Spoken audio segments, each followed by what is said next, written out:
भाइयों और बहनों, हमने आपसे वादा किया था कि त्रिपुरा में हीरा वाला विकास हो, ऐसा डबल इंजन लगाएंगे। और अभी मैं वीडियो देख रहा था, बढ़िया ढंग से बताया था। हीरा यानी हाईवेज, आईवेज, रेलवेज और एयरवेज। त्रिपुरा की कनेक्टिविटी के इंफ्रास्ट्रक्चर में बीते 3 साल में तेजी से सुधार हुआ है। एयरपोर्ट का काम हो या फिर समंदर के रास्ते त्रिपुरा को इंटरनेट से जोड़ने का काम हो, रेल लिंक हो, इनमें तेजी से काम हो रहा है। आज भी 3,000 करोड़ रुपए से ज्यादा के जिन प्रोजेक्ट्स का लोकार्पण और शिलान्यास किया गया है, वो हमारे उसी हीरा मॉडल का ही हिस्सा है। बल्कि अब तो वाटरवेज, पोर्ट इंफ्रास्ट्रक्चर भी इसमें जुड़ गया है। साथियों, इसी कड़ी में आज गांव के लिए सड़कें, हाईवे का चौड़ीकरण, ब्रिज, पार्किंग, एक्सपोर्ट के लिए इंफ्रास्ट्रक्चर, स्मार्ट सिटी से जुड़ा इंफ्रास्ट्रक्चर, इनका उपहार आज त्रिपुरा को मिला है। आज कनेक्टिविटी की जो सुविधाएं त्रिपुरा में विकसित हो रही हैं, वो दूर दराज के गांवों में लोगों का जीवन आसान बनाने के साथ ही लोगों की आय बढ़ाने में भी मदद कर रहे हैं। ये कनेक्टिविटी बांग्लादेश के साथ हमारी मैत्री, हमारे व्यापार की भी मजबूत कड़ी सिद्ध हो रही है। साथियों, इस पूरे रीजन को उत्तर पूर्वी भारत और बांग्लादेश के बीच एक प्रकार से ट्रेड कॉरिडोर के रूप में विकसित किया जा रहा है। अपने बांग्लादेश दौरे के दौरान मैंने और प्रधानमंत्री शेख हसीना जी ने मिलकर त्रिपुरा को बांग्लादेश से सीधे जोड़ने वाले ब्रिज का शिलान्यास किया था और आज इसका लोकार्पण किया गया है। आज भारत और बांग्लादेश की मैत्री और कनेक्टिविटी कितनी सशक्त हो रही है, इसको लेकर हमने बांग्लादेश की माननीय प्रधानमंत्री शेख हसीना जी की भी बात सुनी। सबरूम और रामगढ़ के बीच सेतु से हमारी मैत्री भी मजबूत हुई है और भारत बांग्लादेश की समृद्धि का कनेक्शन भी जुड़ गया है।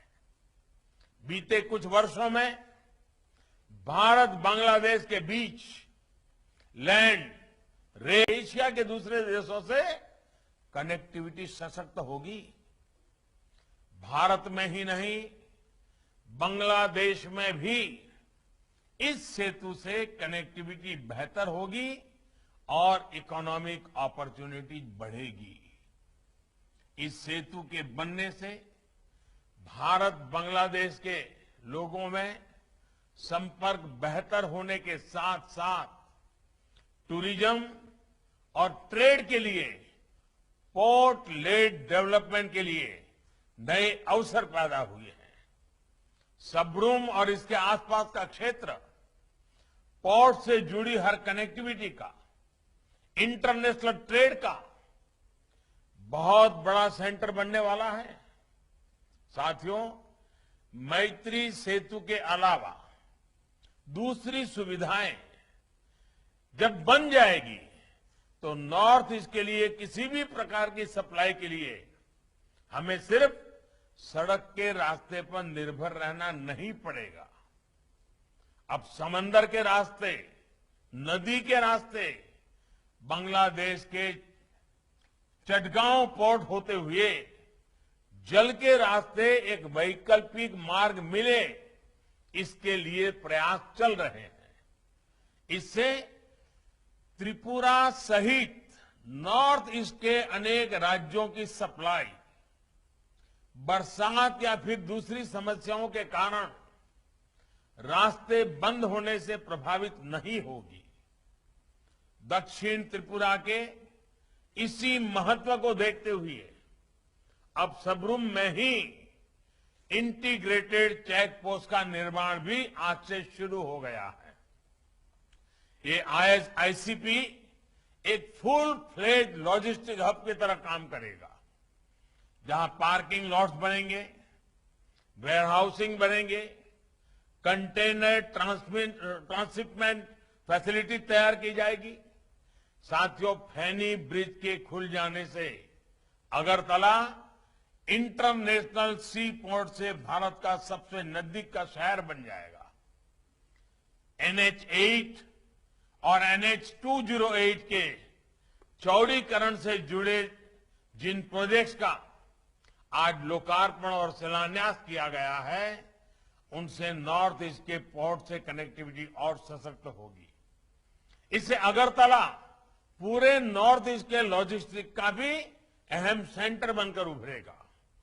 इस रूट से ट्रांसपोर्ट को इसकी कॉस्ट भी बहुत कम हो जाएगी और पूरे नॉर्थ ईस्ट को आसानी से सामान मिलेगा। त्रिपुरा के किसानों को अपने फल, सब्जी, दूध, मछली और दूसरे सामान के लिए देश विदेश के नए बाजार मिलने वाले हैं। यहां जो पहले से उद्योग लगे हैं, उनको लाभ होगा और नए उद्योगों को बल मिलेगा। यहां बनने वाला औद्योगिक सामान विदेशी बाजारों में भी बहुत कॉम्पिटिटिव होगा। बीते वर्षों में यहां के बांबू प्रोडक्ट्स के लिए, अगरबत्ती उद्योग के लिए, पाइनएप्पल से जुड़े व्यापार के लिए जो प्रोत्साहन दिया गया है, उसको इन नई सुविधाओं से और बल मिलेगा।